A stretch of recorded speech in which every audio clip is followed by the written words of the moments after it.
Real one நண்பர்களுக்கு வணக்கம். அரசியல் விமர்சகர் தேவப்பிரியாவின் புதிய தொடர் அரசியல் அதிர்வு. இந்த பகுதியில் அரசியல் களத்தில் நடக்கக்கூடிய திரைமறை நகர்வுகள், அரசியல் ஆட்டங்கள், வெளியில் வராத ரகசியங்கள் என அரசியலில் நடக்கக்கூடிய எல்லாவற்றையும் வெளியே கொண்டு வருபவர் அரசியல் விமர்சகர் தேவப்பிரியன் அவர்கள். வணக்கம் சார். வணக்கம். டிஎன்பிஎஸ்சி மூலம் போட்டுட்டா என்ன ஆகுறது? அதுக்கப்புறம் பார்ட்டி ஃபண்டு, பர்சனல் ஃபண்டு இதெல்லாம் தான் திமுகவுடைய கொள்கைகள். 3 எழுத்தில் என் மூச்சு இருக்கும், அது பணம் அப்படிங்கிறப்ப என்ன பண்ணுறாங்க? திடீர்னு வேறு என்ன ஆல்டர்னேட்னு யோசிக்கிறாங்க.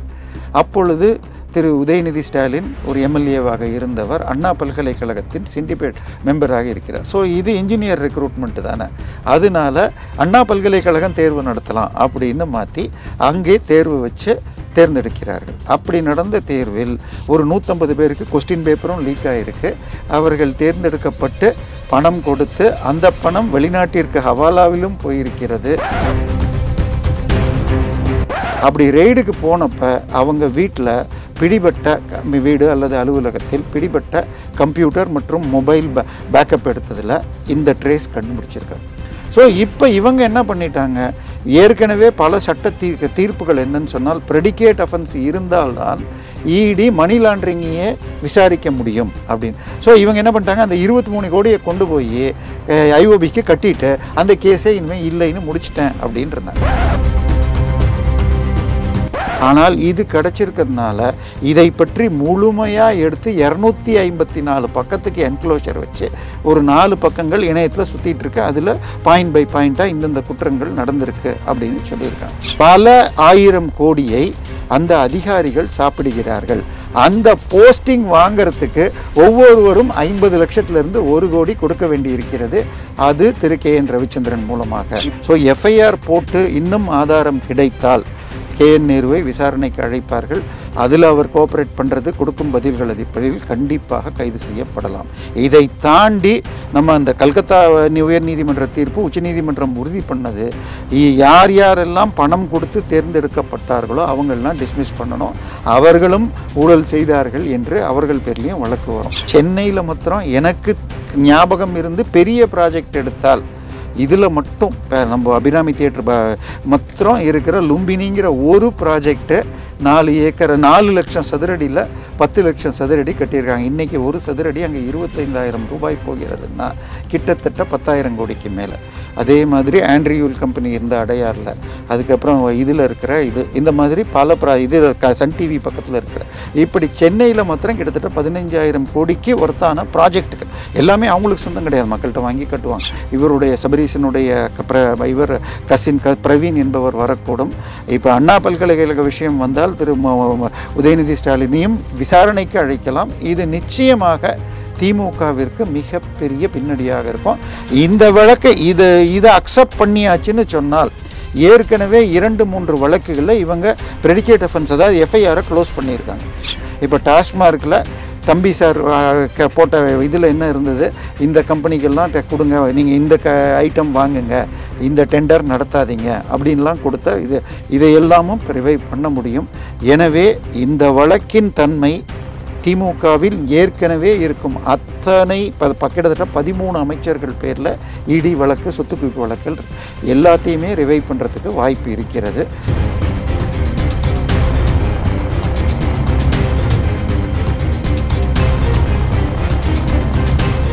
KN நேரு துறையில் பார்த்தீங்கன்னா 88,088 கோடி ரூபாய் ஊழல் பண்ணியிருக்காருன்னு சொல்லிட்டு இடி டிஜிபியிடம் ரிப்போர்ட் கொடுத்துருக்காங்க. இதில் பார்த்தீங்கன்னா 150க்கும் மேற்பட்டவர்கள்ட்ட 35 லட்சம் ரூபாய் வாங்கியிருக்காரு, வாங்கிட்டு தான் வேலை கொடுத்துருக்காருன்ற மாதிரிலாம் செய்தி வந்திருக்கு. இதன் பின்னணி என்ன? இதில் யாரெல்லாம் சம்மந்தப்பட்டிருக்காங்க சார்? சார், அதாவது திரு KN நேரு அவர்கள் முனிசிபாலிட்டி அண்ட் வாட்டர் அதாவது ஊரக வளர்ச்சி மற்றும் நீர் வழங்குதல் அப்படிங்கிற அந்த டிபார்ட்மெண்ட்டையும் ட்வாடுன்னு சொல்லிட்டு இதுவும் அவங்க வச்சுருக்காரு. முக்கியமாக இதில் 2538 என்ஜினியர்களை ஏப்ரல் மாதம் திரு ஸ்டாலின் தலைமையில் அவங்களுக்கெல்லாம் வேலை வாய்ப்பு கொடுக்கப்பட்டது அப்படின்னாங்க. இதை 2021 இந்த ஆட்சி வந்த பிறகு இதை மிகவும் சரிப்படுத்தி நேர்மையாக நடத்தணும்னு சொல்லிட்டு இவையெல்லாம் டிஎன்பிஎஸ்சி மூலம் நடக்கணும்னு பிடிஆர் போட்டார். டிஎன்பிஎஸ்சி மூலம் போட்டுட்டா என்ன ஆகுறது? அதுக்கப்புறம் பார்ட்டி ஃபண்டு, பர்சனல் ஃபண்டு இதெல்லாம் தான் திமுகவுடைய கொள்கைகள். 3 எழுத்தில் என் மூச்சு இருக்கும், அது பணம் அப்படிங்கிறப்ப என்ன பண்ணுறாங்க? திடீர்னு வேறு என்ன ஆல்டர்னேட்னு யோசிக்கிறாங்க. அப்பொழுது திரு உதயநிதி ஸ்டாலின் ஒரு எம்எல்ஏவாக இருந்தவர், அண்ணா பல்கலைக்கழகத்தின் சிண்டிகேட் மெம்பராக இருக்கிறார். ஸோ இது இன்ஜினியர் ரெக்ரூட்மெண்ட் தானே, அதனால அண்ணா பல்கலைக்கழகம் தேர்வு நடத்தலாம் அப்படின்னு மாற்றி அங்கே தேர்வு வச்சு தேர்ந்தெடுக்கிறார்கள். அப்படி நடந்த தேர்வில் ஒரு 150 பேருக்கு கொஸ்டின் பேப்பரும் லீக் ஆகிருக்கு. அவர்கள் தேர்ந்தெடுக்கப்பட்டு பணம் கொடுத்து அந்த பணம் வெளிநாட்டிற்கு ஹவாலாவிலும் போயிருக்கிறது. அவர்களை தேர்ந்தெடுக்க சொல்லி இவங்க வர வேண்டியது வந்துருச்சு, இவங்களுக்கு அப்பாயின்மெண்ட் போடுன்னு சொல்லி போடப்பட்ட கரஸ்பாண்டன்ஸும் எடுத்திருக்கிறார்கள் என்பது போல இடி டிஜிபிக்கு எழுதியிருக்கார். இப்போ என்ன விஷயம்னு சொன்னால், இப்போ சாதாரணமாக இடி உள்ளே வர முடியாது, சிபிஐ உள்ள புதுசாக அவங்க கேஸ் போடக்கூடாதுன்னு சட்டம் வந்துடுச்சு. அதாவது சென்ற மன்மோகன் சிங் ஆட்சியில் சிபிஐ எந்த வழக்குக்கு வேணால் வந்துட்டு இருந்தாங்க. ஸோ அவங்க ஆட்சிக்கு மாநில கட்சிகளுக்கு எதிராக, மாநில அரசுகளுக்கு எதிர்கட்சி அரசுகளுக்கு எதிராக சிபிஐயை கேஜ்டு டைகராக பயன்படுத்துகிறார், கூண்டுக்குள் இருக்கிற கிளி. இதனால இனிமேல் சிபிஐ உள்ளே வரணும்னா எய்தர் மாநில அரசு அழைக்கணும், இல்லாட்டி உயர்நீதிமன்றமோ உச்ச நீதிமன்றமோ அழைக்கணும்ட்டாங்க. இடியை பொறுத்த வரைக்கும் ஏற்கனவே கேஸ் போட்டிருந்தால் அந்த கேஸ் எஃப்ஐஆரில் உள்ள குற்றச்சாட்டு ஏற்கனவே நிர்ணயிக்கப்பட்டுள்ள ஷெட்யூல்டு அஃபென்ஸ்ன்னு சொல்கிற அந்த 86 குற்றங்கள் இருந்தால் ப்ரெடிகேட் அஃபென்ஸ் இருக்குன்னு உள்ளே வர முடியும். இப்போ நம்ம இந்த கேஎன் நேருடைய தம்பி திரு கேஎன் ரவிச்சந்திரன் அவர்கள் டிவிஎச் ட்ரூ டோம் என்ற ஒரு கம்பெனிக்கு ஐஓபியில் கத்தீட்ரல் பிரான்ச், அதாவது நம்ம டிவிஎஸ் மவுண்ட் ரோட் டிவிஎஸ்க்கு எதிர்த்தாப்பில் இருக்கிற அந்த பிரான்ச்சில் 25 கோடி 2013 வாங்குறார். 2013 கடன் வாங்கியவர் 2021 வரைக்கும் ஒழுங்காக கட்டி வராமல் 21 கோடி வட்டியோடு பாக்கி இருந்திருக்கு. ஸோ இதை சிபிஐயில் கேஸ் கொடுக்குறாங்க. ஸோ சிபிஐ கேஸ் எஃப்ஐஆர் இருக்கிறதே என்று அவர் வீட்டுக்கும் அந்த டிவிஎச் குரூப்பில் அது எதுக்கு வாங்கினாங்கன்னு சொன்னால், நாங்கள் விண்ட்மில் போடுறோம், அதாவது காற்றாலை மின்சாரம் தயாரிப்பதற்காகன்னு போடுறாங்க. ஆனால் அது என்னென்னா, வாங்கி அடுத்த 3 மாதத்துக்குள்ள காற்றாலை மின்சாரம் தயாரிக்காமல் அவங்க குழு நிறுவனங்களுக்கு, அவங்க டைரக்டராக இருக்கிற வேறு நிறுவனங்களுக்கு டைவர்ட் பண்ணியிருக்காங்க. ஸோ இது மணி லாண்டரிங் ஆகுது. ஸோ இது இவ்வளோ பெரிய கம்பெனி எப்படியும் வந்துடும் அப்படின்னு ஐஓபி பார்த்து 10 வருஷத்துக்கு மேலே 8 வருஷம் வெயிட் பண்ணி 2013 21 சிபிஐக்கு மாற்றுறாங்க. ஸோ சிபிஐக்கு மாற்றினதுக்கப்புறம் 2024 ஏப்ரல் மாதம் ரெய்டுக்கு போகிறாங்க. அப்படி ரெய்டுக்கு போனப்போ அவங்க வீட்டில் பிடிபட்ட வீடு அல்லது அலுவலகத்தில் பிடிபட்ட கம்ப்யூட்டர் மற்றும் மொபைல் பேக்கப் எடுத்ததில் இந்த ட்ரேஸ் கண்டுபிடிச்சிருக்காங்க. ஸோ இப்போ இவங்க என்ன பண்ணிட்டாங்க, ஏற்கனவே பல சட்ட தீர்ப்புகள் என்னன்னு சொன்னால், ப்ரெடிகேட் அஃபென்ஸ் இருந்தால்தான் இடி மணி லாண்டரிங்கையே விசாரிக்க முடியும் அப்படின்னு. ஸோ இவங்க என்ன பண்ணிட்டாங்க, அந்த 23 கோடியை கொண்டு போய் ஐஓபிக்கு கட்டிட்டு அந்த கேஸே இனிமேல் இல்லைன்னு முடிச்சிட்டேன் அப்படின்னு இருந்தாங்க. இப்போ இவங்க போன வாரம் ஒரு தீர்ப்பு வந்தது டெல்லி ஹைகோர்ட்டில். அது என்ன சொல்லிச்சுன்னால், ப்ரெடிகேட் அஃபென்ஸுக்காக நீங்கள் போய் பார்க்குற இடத்துல மணி லாண்டரிங் நிச்சயமாக நடந்திருக்கிறது என்ற ஆதாரம் கிடைத்தால் அதை தொடர்ந்து விசாரித்து அதையும் பண்ணலாம் அப்படின்னு வாங்கியிருக்காங்க. ஏன்னா இப்போ நம்ம பார்த்தீங்கன்னா டாஸ்மாகில் என்ன இருக்குது, டாஸ்மாக் அலுவலகத்தில் 10 ரூபா ப்ளஸ் இந்த லாரி பாட்டிலிங் இதிலெல்லாம் பற்றி பல எடுத்தாலும், நீங்கள் எதுக்கு ஆகாஷ் பாஸ்கர் வீட்டுக்கு போனீங்க, நீங்கள் எதுக்கு தம்பி சார் ரதீஷ் வீட்டுக்கு போனீங்க அப்படின்னு அங்கே பிரச்சனைகள் சந்தித்து கொண்டிருக்கிறார்கள்.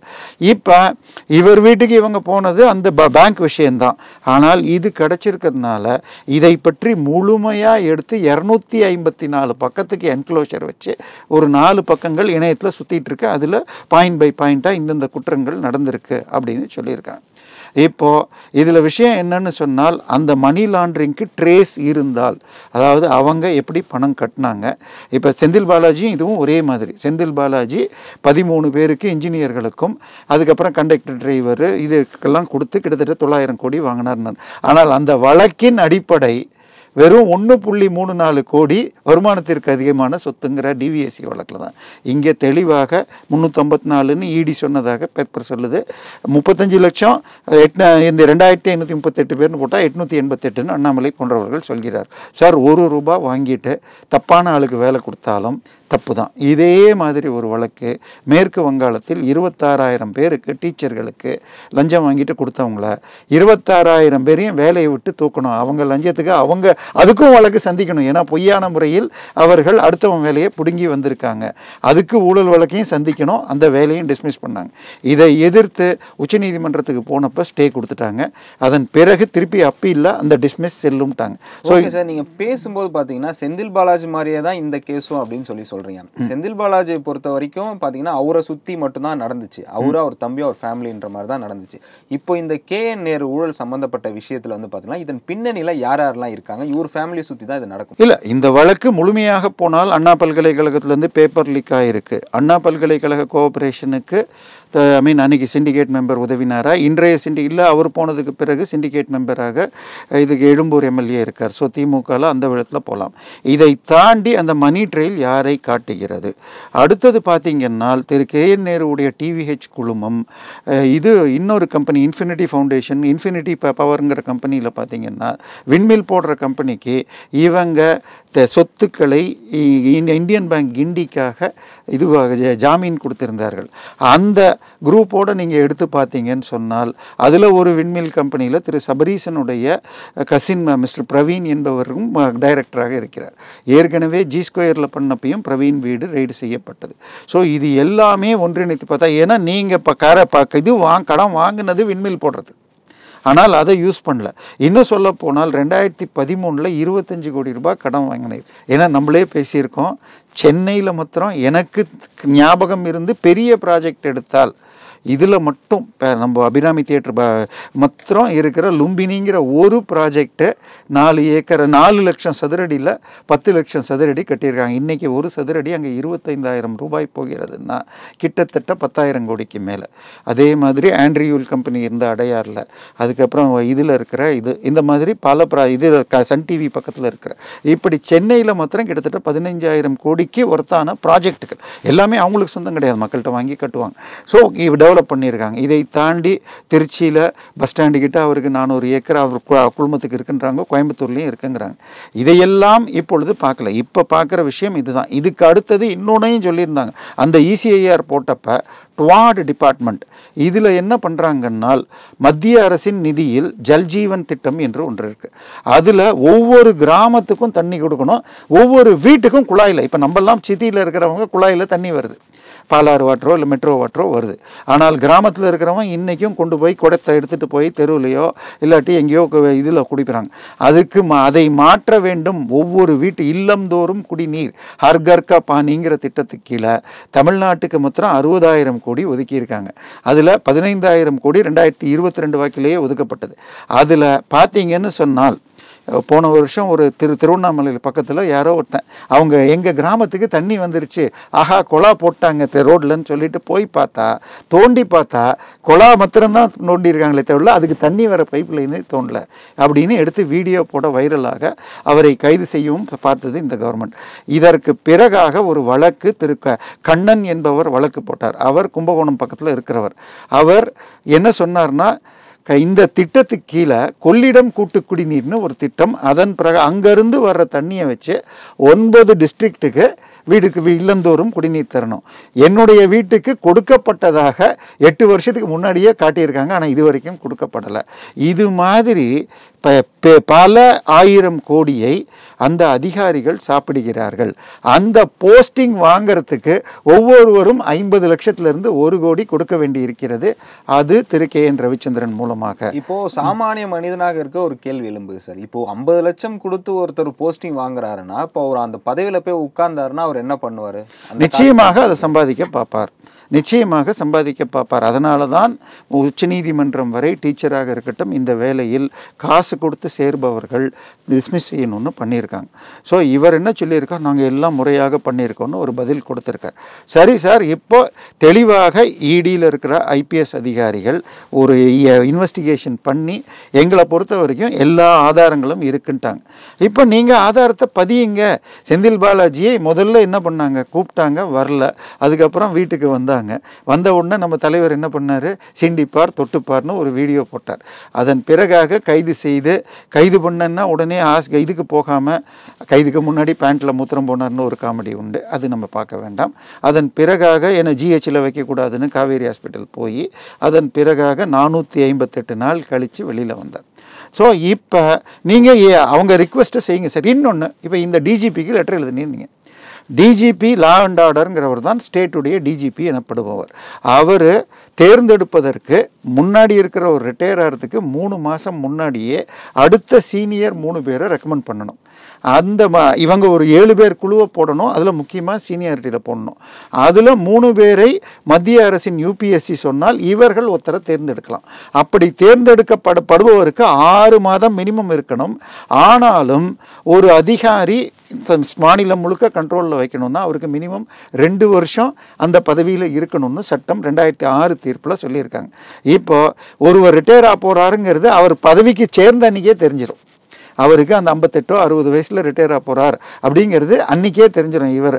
ஆனால் இந்த முன்னாள் இப்போ இருக்கிற டிஜிபிக்கு முன்னாடி இருந்தவர் ஓய்வு பெற்று இப்போ முடிஞ்சு போய் பொறுப்பு டிஜிபின்னு தான் ஒருத்தர் இருக்கிறார். இவர் எத்தனை நாள் இருப்பார்னு தெரியாது.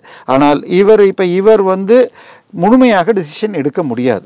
இவர் மாநில சீஃப் செக்ரட்டரி மற்றும் மற்ற அதிகாரிகளுடைய இதில் தான் போக முடியும். ஸோ ஒரு பொறுப்பு டிஜிபியை வச்சு இதை பண்ணிட்டு இருக்காங்க. அதற்குரிய வழக்கையும் திரு ஹென்ரி டிஃபானே அவர்கள் உச்சநீதிமன்றத்தில் கண்டெம்ட் போட்டிருக்காரு. ஸோ பொறுப்பு டிஜிபியை வச்சுக்கிட்டு இவங்க வேலையை பண்ணிட்டு இருக்காங்க. ஸோ பொறுப்பு டிஜிபி இப்போ அவர் என்ன பண்ணுவார், சார் வழக்கு போடுன்னு இடி அனுப்பிச்சிட்டாங்க, நான் போடுவேன்னு டிசைட் பண்ணுவாரா, இல்லை இதுக்கு சீஃப் செக்ரட்டரியை கேட்டுக்கிட்டு அமைச்சர்கிட்ட கேட்பாரான்னு தெரியாது. ஆனால் இவங்க போடலைன்னாலும் டெல்லி ஹைகோர்ட் தீர்ப்பு படியாக இப்போ நீங்கள் போகிற இடத்துல வேறு ஏதாவது கொலை நடந்தாலும் பார்க்க முடியாதா, வேறு ஏதாவது கஞ்சா இருந்தாலும் தடுக்க முடியாதா? எனவே இது நிச்சயமாக உச்சநீதிமன்றம் வரை போகும்.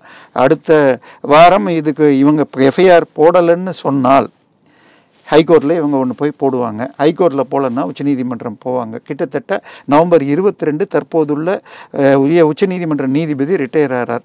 அதன் பிறகாக வர நீதிபதிகிட்ட இது போச்சுன்னா அவர்களெல்லாம் ஊழலை பற்றி மிகவும் கடுமையாக பார்ப்பவர்கள். ஓகே சார், இப்போ KN நேரு அவர்கள் திருச்சியோட ஒரு முதலமைச்சரனே சொல்லலாம். திருச்சி வந்து அவரோட கோட்டை.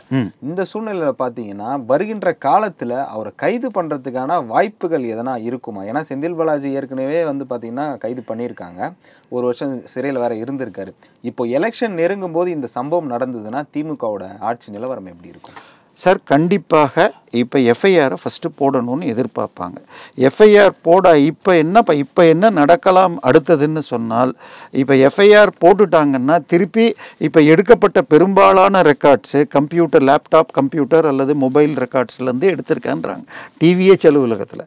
இப்போ அந்த டிபார்ட்மெண்ட்லேயும் இன்னும் அண்ணா பல்கலைக்கழகத்தில் கூட போய் ரெய்டு பண்ணி எடுக்கலாம். ஸோ எஃப்ஐஆர் போட்டு இன்னும் ஆதாரம் கிடைத்தால் KN நேருவை விசாரணைக்கு அழைப்பார்கள்.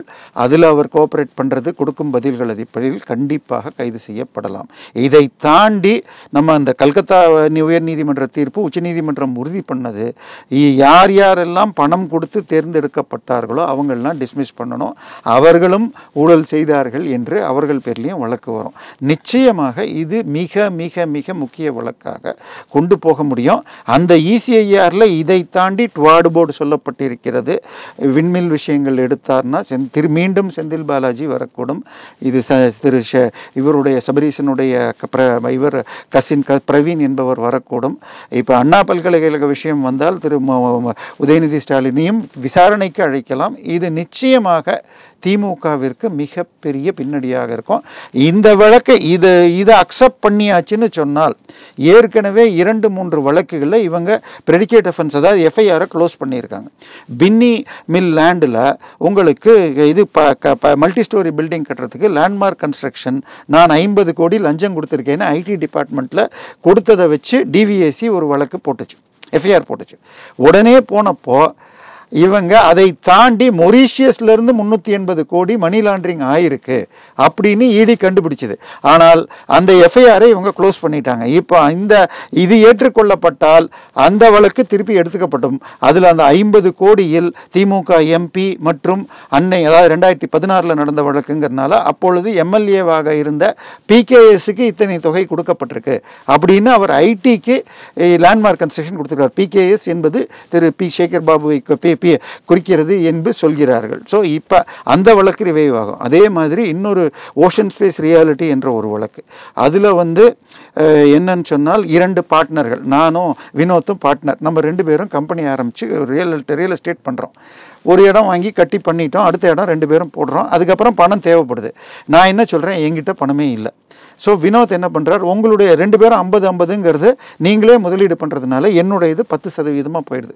ஸோ இப்போ நீங்கள் என்ன பண்ணுறீங்க, நீங்கள் தான் இன்வெஸ்ட்மெண்ட்டே போடல, இல்லை உன் 10%க்கு ஒரு ரேட்டு சொல்லு, நான் கொடுத்துட்டு மீதியை நான் பப்ளிக் ஷேராக போட்டு மக்கள்கிட்ட இன்னும் அதிகமாக வசூல் பண்ணிடணும், நான் இன்னும் பெருசாக்குறேன்றேங்க. நான் என்ன சொல்கிறேன், என்னுடைய ஷேருக்கு 13 கோடி கொடுங்கன்றேன். நீங்கள் என்ன சொல்கிறீங்க, 7 கோடின்னு ஃபிக்ஸ் பண்ணுறீங்க. 2 பேருக்குள்ள டிஸ்பியூட்டு வெறும் 6 கோடி தான். இல்லை 8 வரேன் 9 வரேன் நீங்கள் சொல்கிறீங்க. இல்லை 13ல் நான் நிற்கிறேன். இதை எதிர்த்து தேசிய கம்பெனி ஆணையத்துக்கு போகிறாங்க, NCLTக்கு. அங்கே நான் 13 கோடி கொடுக்கணுன்றீங்க, நீங்கள் 7 கோடியில் நிற்கிறீங்க. இந்த வழக்கு இருக்கும் நிலையில் ஆகஸ்ட் 23, 2023 ஆகஸ்ட் 14ஆம் தேதி அசோக் நகர் ஸ்டேஷனில் ஒரு கம்ப்ளைண்ட் நான் கொடுக்குறேன். கொடுத்த உடனே உங்களை அழைச்சி 36 மணி நேரம் உள்ளுக்குள்ளேயே வச்சு 50 கோடி ரூபாய்க்கு போஸ்ட் டேட்டட் செக்ஸ் வாங்கியிருக்காங்க. இதை எதிர்த்து கேஸ் வர்றப்ப திரு ஜெயச்சந்திரன் அவர்கள், நீங்கள் கேட்டதே 13 கோடி தான், எதுக்கு அவர் 50 கோடி கொடுத்தார், இதில் ஏதோ ஃபிஷ்ஷி இருக்குது, அதனால இந்த வழக்கை குவாஷ் பண்ணக்கூடாதுன்றார். அவரும் பேசாமல், நீங்களும் பேசாமல் இருக்கீங்க 50 கோடி செக்கு கொடுத்தாலும். ஏனால் இதில் வேறு யாரோ பெரிய தலைகள் இருக்கிறது, நானும் நீங்களும் மட்டும் இல்லை, என் சார்பாக ஏதோ பெரிய தலை இருக்கிறது. அதுக்கப்புறம் ஒரு மாதம் கழித்து உங்களுடைய சார்பாக பெரிய ஒரு வக்கீலை வைக்கிறீங்க. வச்சது யாருன்னு சொன்னால், இன்றைக்கு தமிழகத்தின் அரசு தலைமை வழக்கறிஞராக இருக்கிற PS ராமன். அவர் போய் என்னுடைய கிளையண்ட் வினோத் அவர்களை மிரட்டி ஏமாற்றி பிடுங்கி கொண்டார்கள்னு வழக்கு போடுறார். ஆனால் அதன் பிறகு ஒரு மாதம் கழித்து அவர் அரசு வழக்கறிஞராகிறார். மீண்டும் உங்களை விரட்டிட்டு இல்லை நாங்கள் செட்டில் பண்ணிட்டோம்னு முடிச்சுட்டு அந்த வழக்கு முடிஞ்சிருக்கு. இதுக்கு நடுவில் ED ரைடு பண்ணி அந்த கம்பெனி சார்பாக, ஓஷன் ஸ்பேஸ் ரியாலிட்டி சார்பாக 600 கோடிக்கும் அதிகமான நிலங்கள் சொத்துக்கள் இருக்கிறதுன்னு பிடிச்சிருக்காங்க. இப்போ அந்த FIRம் மூடப்பட்டிருக்கு. அதில் இது 2 பேர் யாருன்னா, ஒருத்தர் பீட்டர்னு ஒருத்தரும் ஸ்ரீராமன் ஒருத்தர். அந்த ஸ்ரீராம் சார்பாக அந்த மிரட்டலுக்கு கமிஷனர் ஆஃபீஸில் வைத்து செய்தது திமுகவின் மிக முக்கிய தம்பி சார் என்று சொல்கிறார்கள். இந்த வழக்கம் எந்தெந்த கேஸ்லலாம் FIR க்ளோஸ் பண்ணியிருந்தாலும் அந்த கேஸ்கள் எடுக்கப்படலாம். டாஸ்மாக்லேயும் FIR ரிவைவ் பண்ணலாம். இப்போ டாஸ்மார்க்கில் தம்பி சார் போட்ட இதில் என்ன இருந்தது, இந்த கம்பெனிக்கெல்லாம் கொடுங்க, நீங்கள் இந்த ஐட்டம் வாங்குங்க, இந்த டெண்டர் நடத்தாதீங்க அப்படின்லாம் கொடுத்த இதை எல்லாமும் ரிவைவ் பண்ண முடியும். எனவே இந்த வழக்கின் தன்மை திமுகவில் ஏற்கனவே இருக்கும் அத்தனை கிட்டத்தட்ட 13 அமைச்சர்கள் பேரில் ED வழக்கு, சொத்து குவிப்பு வழக்குகள் எல்லாத்தையுமே ரிவைவ் பண்ணுறதுக்கு வாய்ப்பு இருக்கிறது. அடுத்த ஒரு வாரத்தில் 6ஆம் தேதி முதல் கட்டமும் 10ஆம் தேதி 2ஆம் கட்டமும் பீகார் தேர்தல் இருக்கிறது. அந்த நேரத்திலே இதை பண்ணிட்டாங்கன்னா அதை முடிஞ்ச உடனே மிக முக்கியமான பார்வை அமித்ஷாவிற்கும் மோடிக்கும் தமிழகத்தை நோக்கி இருக்கும்.